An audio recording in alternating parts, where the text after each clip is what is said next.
Just go. Alright, so can you just first tell me your name and the year you graduated high school? My name is Karen Asdal, and I graduated East Meadow High School in 1980. That's awesome. Can you describe your graduating class for me? Like, how big was it? How diverse was it ethnically and socioeconomically? I believe it was a little bit over 600, 620 something, I think it was, we had in our graduating class. And I think we were just your average middle class to upper middle class families in the neighborhood, yeah. What would you think, like, the ethnic breakdown was? Oh, we were just, it was basically just white, not too many, like Irish American, German American, that kind of, wasn't too diverse. It wasn't too diverse. So the neighborhood sounds like it was pretty homogenous. Like, how would you describe, like, what would it look like as compared to now? Do you find that there are any differences? Well, it's a lot more diverse right nowadays. What would you say has changed, like, for better or for worse? Oh gosh. If anything.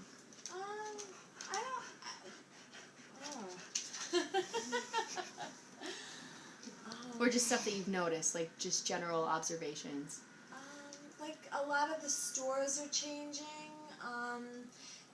There's stores changing to accommodate the new cultures that are in the neighborhood. Where before we didn't have those stores. We had a lot of like little candy stores and stuff when we were growing up. Those have disappeared. What else? A lot of shops closed down, and they just changed. Different kinds of shops came into the area, and old ones left. Trying to think what we had. We had like a little bakery. Bakeries are leaving. What else? We used to have butcher shops in the neighborhood. People would walk to the butcher and buy their meat. People don't do that anymore. Little drug stores, which are gone, and the big drug stores have taken over. What else? What did we have? We had like we had game rooms when we were little. Not little, but in high school. Like you would go, because you didn't have video games at home, so they actually had like game rooms where you would go and play video games. Movie theaters, we have movie theaters that are disappearing, that have disappeared, and now we used to have like one or two theaters, and then they've disappeared, and then all the big theaters opened up. So that's pretty much what you did on your weekends? You went to the movies, did stuff like that was specifically in the town, pretty much? Pretty much. As kids, we had a library bus. We had a bus that actually on weekends came around and picked us up and took us to the library. And of course, what we did, being where the library is, we would walk across the street where Home Depot is. That was a store like. It was called Modell's. Well, Modell's is still there, but it was a different kind of Modell's. It was like a Walmart, and we would shop in Walmart, or Modell's at the time. And that whole shopping center where all those stores are, there was a game store, and there was just different shops in there. And we would take the bus and walk over there. Did a lot of people have their own cars, like among your friends? In high school, not a lot of people had their own cars. They used to have to share with the parents and use the parents' car when it was available. Some had their own cars, though, but not as many as today. When did you get your first car? It wasn't my own, but I got my first, I shared the car during high school. I shared my car, used my parents' car, and then I think when I graduated high school, I got a hand-me-down from them. So you said you would go to like Modell's or like that shopping center on the weekends with your friends. What was like the ethnic mix? It was all just pretty straight Caucasian? Yeah. Pretty, yeah. Caucasian. We didn't have much else. That's Yeah, we didn't have any- so you definitely think it's changed so much since then. Oh, absolutely. There's a lot more, yeah, all mixes, you know, a lot more Indian people, Spanish people. I think there's even some Afro-American people.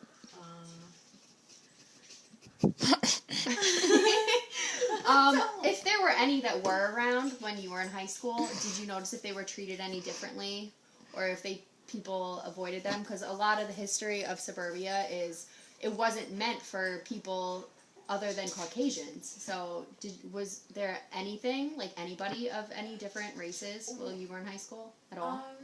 We, very, very few, but I don't recall anybody being, like, any problems with them or anybody being treated differently. But we definitely had very, like, one or two, you know, but. So you've stayed in East Meadow your whole life. You were born here, raised here, and now you have your own family here. Are you happy that you stayed? If you did it all over, would you stay in East Meadow again? Yeah, I would stay here again. Yeah, definitely. What do you like about this town? Oh, it's a nice neighborhood. It's a nice family neighborhood. Parks, close to everything. Do you find that there's still like a community aspect? Like, do you socialize with your neighbors? Unfortunately, I think we wave, we say hello, but nothing like we did years ago. But I tend to think that that's the same everywhere. I'm not really sure. But years ago, people would sit on their front lawns, and you would see somebody sitting outside. You'd sit next to them, and all the kids would play together on the block. There'd always be somebody outside playing, and you'd just go outside, and there was somebody out there, and all the kids in the neighborhood played together. But nowadays, you don't see anybody. Why do you think that's changed? Or when would you say that changed? I think everybody's busy. Everybody's working. Years ago, a lot of the people, my parents, a lot of women weren't really working yet. I think it was the beginning of moms going to work and having careers and stuff. So I think the mothers were home more back then. And so everybody's busy now. And everybody arranges play dates, and everybody's afraid to leave their kids outside, and so there's nobody out there anymore. Do you think that the suburbs are dangerous? Like, do you think like the mentality to keep your kids inside and away from strangers, do you think that's smart? Do you think it's like... No, I think you have to teach your kids to be aware and to teach them what to do. I think avoiding it isn't the right thing, because we had problems when we were growing up too, but they told us what to do. Run away. Run away even. And that's what we did. So for your Holton life, what did your parents do? Where did they work? We owned a bakery, but my mom didn't work at all in the bakery, just my father.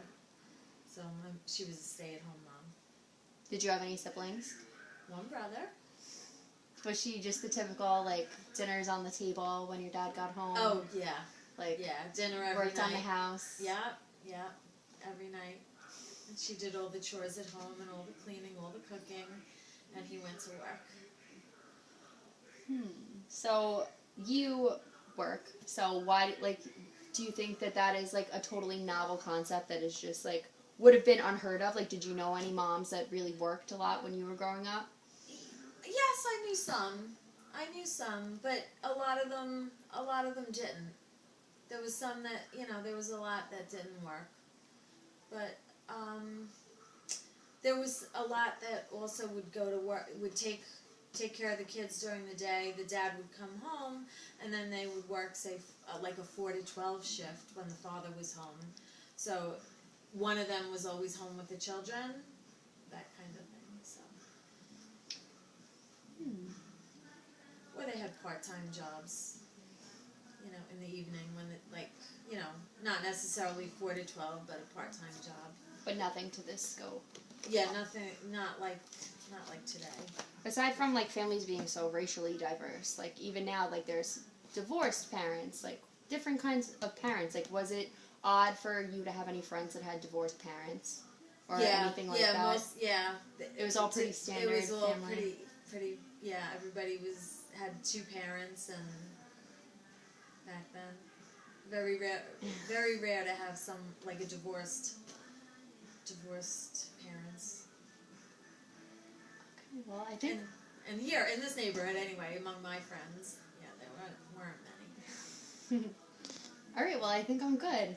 Thank you for letting me interview you.